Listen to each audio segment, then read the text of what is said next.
So hello students, आज हम देखने जा रहे हैं हमारे सिलेबस का second topic parallel lines and transversal.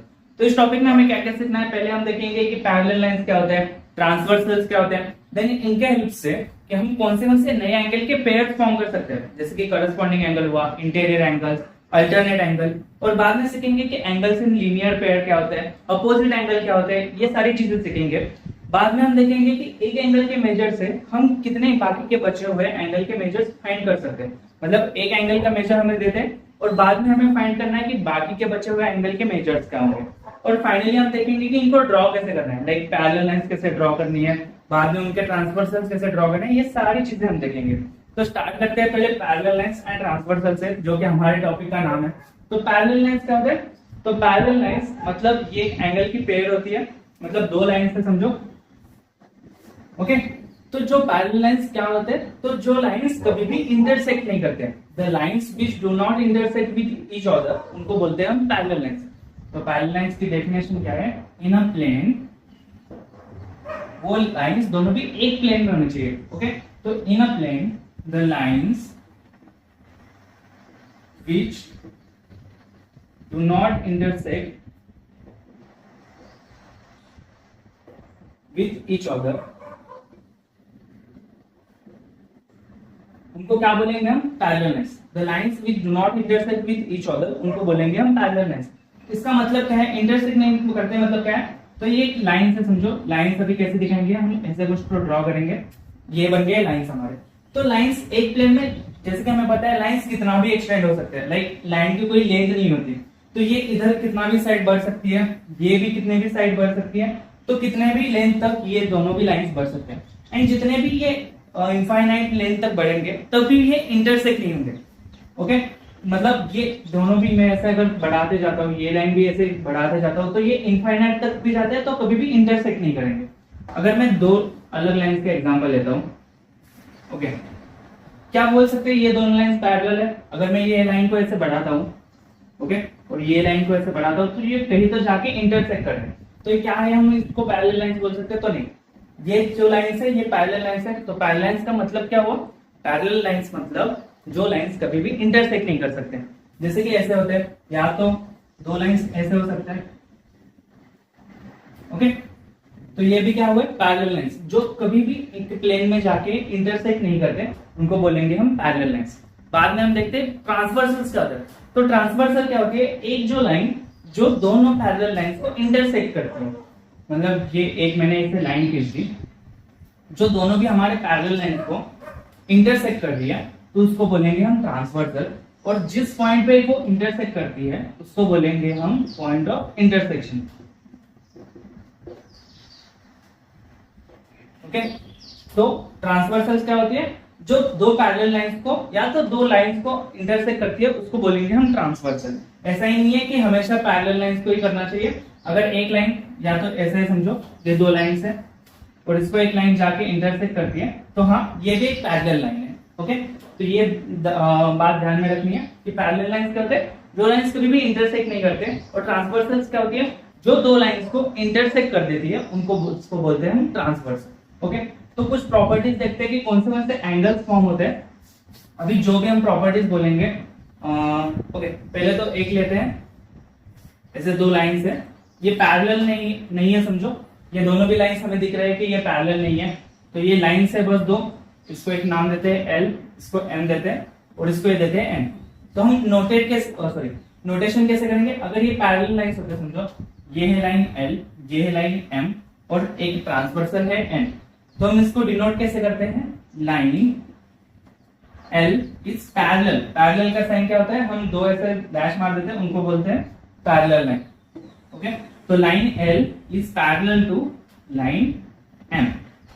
Okay, तो हम क्या लिखेंगे? Line L is parallel to line M and line N is transversal.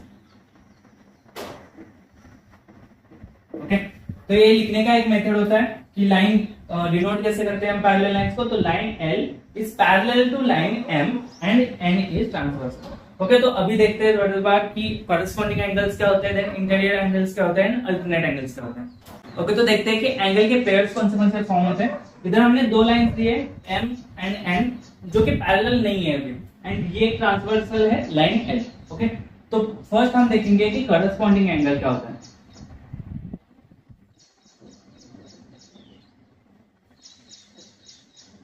Okay, corresponding angle के पेयर्स क्या होता है। तो करस्पॉन्डिंग एंगल क्या है, जो ट्रांसवर्सल के एक साइड पे होने चाहिए एंड पैरेलल लाइंस के भी एक साइड पे होने चाहिए, उनको बोलेंगे हम करस्पॉन्डिंग एंगल। जैसे कि एक एग्जांपल लेते हैं, लाइन एल, तो ये और ये, मतलब लाइन एल के ट्रांसवर्सल के हम लेफ्ट साइड पे जा रहे हैं एंड जो भी बोथ लाइंस है उनके हम अपर साइड पे जा रहे हैं, तो हमें जो एंगल मिलता है वो बोलेंगे हम करस्पॉन्डिंग एंगल। तो ये करस्पॉन्डिंग एंगल की पेयर है, इनको एक नाम देते हैं एंगल ए। ऐसे काम करते हैं, पहले ही सबको नाम दे देते हैं,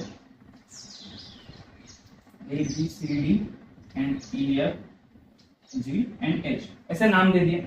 तो अभी इसमें से करस्पॉन्डिंग एंगल कौन से, तो एंगल ए एंड एंगल ई, ये दो करस्पॉन्डिंग एंगल की पेयर है। तो angle A and angle E, तो ये क्या है, एक करस्पॉन्डिंग एंगल की पेयर है। बाद में अगर हम राइट साइड पे जाते हैं तो कौन सा एंगल दिखेगा, angle B and angle F. तो angle B and angle F, तो ये भी एक करस्पॉन्डिंग एंगल की पेयर है। अगर हम दोनों लाइंस के नीचे आते हैं, ओके, तो डी एंड एच, तो angle D and angle H, तो ये करस्पॉन्डिंग एंगल की पेयर है।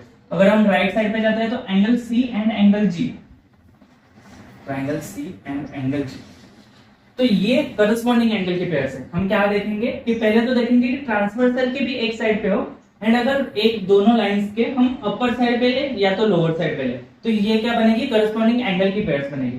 जैसे देखो ये फर्स्ट दो ए एंड ई एक करस्पॉन्डिंग एंगल की पेयर है, देन बी एंड एफ ये एक करस्पॉन्डिंग एंगल की पेयर है, डी एंड एच ये भी एक करस्पॉन्डिंग एंगल की पेयर है, एंड सी एंड जी ये भी एक करस्पॉन्डिंग एंगल की पेयर है। तो हमें क्या पता चलता है, दो लाइंस एंड एक ट्रांसवर्सल के हेल्प से हमें करस्पॉन्डिंग एंगल के हमेशा कितने पेयर्स मिलेंगे, तो हमेशा हमें 4 पेयर्स मिलेंगे।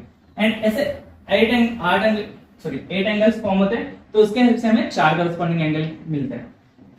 बाद में देखेंगे हम इंटीरियर एंगल्स क्या होते हैं।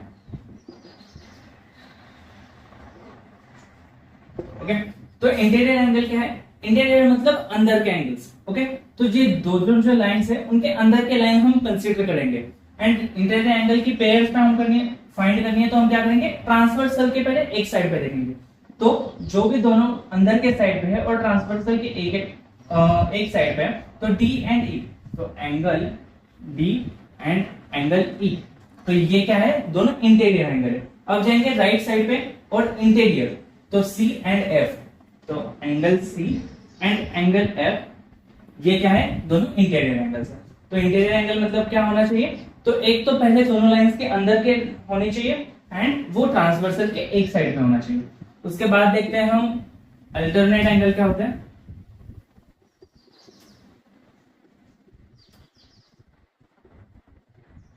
ओके, अभी अल्टरनेट एंगल में दो टाइप्स हैं। पहला तो है interior alternate angle and second है एक्सटीरियर अल्टरनेट एंगल।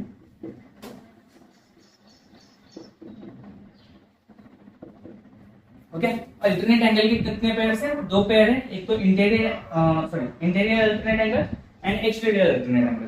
पहले इंटीरियर का देखते हैं। अभी अल्टरनेट एंगल मतलब एक लेटर याद रखना जेड, तो जी कैसे होता है, या तो जी बोलो, ऐसे रहेगा तुम्हारा जी। ओके, तो ये एक जी फॉर्म हो गया। अभी जी के अंदर जो एंगल्स बन रहे हैं उनको हम कंसीडर करेंगे इंटीरियर अल्टरनेट एंगल। तो ये जी बना हमारा ऐसे, और जो डी है एंड एफ है, लाइक इधर एक एंगल फॉर्म होगा जी के, जी अगर ऐसे कंसीडर करते हैं तो ये एक एंगल और ये एक एंगल, तो ये क्या बनेगा हमारे अल्टरनेट एंगल के पेयर्स डी एंड एफ, तो angle D and angle F, तो ये एक पेयर बनी हमारे इंटीरियर एंगल्स की। बाद में क्या होगा, हम सेम उल्टा जी कंसीडर करेंगे, तो उल्टा जी कंसीडर करेंगे, तो ये जो पेयर बनेगी ये होगी हमारी, ये भी हमारी इंटीरियर अल्टरनेट एंगल की पेयर। तो ये उल्टा जी हो गया हमारा। तो जो एंगल फॉर्म करते हैं सी एंड ई, तो angle C and angle E, तो ये क्या होंगे, इंटीरियर अल्टरनेट एंगल की पेयर होंगी। ओके, बाद में एक्सटीरियर के देखते हैं। एक्सटीरियर के लिए भी सेम होगा। अगर हम जी फॉर्म करते हैं तो जी के जो अपर साइड के, तो लाइक ये अगर हमारा जी बना तो ये एंगल और ये एक एंगल, तो angle A and angle G, तो ये एक पेयर बनी। एंड उल्टा सी कंसीडर करके angle B and angle H, तो angle B and angle H, तो ये एक पेयर फॉर्म होगी। तो ये अल्टरनेट पेयर, तो अल्टरनेट एंगल्स के कितने पेयर फॉर्म होंगे, तो पूरे चार पेयर फॉर्म होंगे। करस्पॉन्डिंग के कितने फॉर्म होंगे, तो चार, और इंटीरियर के 2 पेयर फॉर्म होंगे। तो और एक बार समझते हैं कि करस्पॉन्डिंग एंगल क्या होता है। तो करस्पॉन्डिंग एंगल होता है कि ट्रांसवर्सल के एक साइड पे चाहिए एंड जो दोनों लाइन है तो उनके भी एक साइड पे ही चाहिए, मतलब एक तो ऊपर हो सकता है या तो नीचे हो सकता है। मतलब ये 2 पेयर्स ये करस्पॉन्डिंग है, ये 2 पेयर्स करस्पॉन्डिंग, ये 2 करस्पॉन्डिंग एंड ये 2 करस्पॉन्डिंग है। बाद में देखेंगे इंटीरियर, इंटीरियर मतलब अंदर के एंगल्स, तो ये 2 इंटीरियर है एंड ये 2 इंटीरियर की पेयर है। अल्टरनेट एंगल में क्या करते हैं, अल्टरनेट एंगल में जी फॉर्म करते हैं, तो ये अल्टरनेट एंगल्स है और ये 2 अल्टरनेट एंगल है। बाद में ये एक्सटीरियर है, ये भी एक्सटीरियर है। तो कैसे ध्यान में रखना है, ये ऐसे रहता है करस्पॉन्डिंग, उसके बाद इंटीरियर मतलब अंदर वाले, एंड अल्टरनेट में इंटीरियर कौन से होंगे, तो अंदर वाले जी फॉर्म करेंगे, तो ये होंगे alternate, sorry interior alternate, and exterior alternate के लिए हम ऐसे पेयर फॉर्म करेंगे। ओके, तो ये रहे एक्सटीरियर एक्सटीरियर अल्टरनेट। अब इनके कुछ प्रॉपर्टीज देखते हैं। अब जो भी सारे प्रॉपर्टीज देखेंगे वो फॉर्म होंगे पैरेलल लाइंस एंड ट्रांसवर्सल से।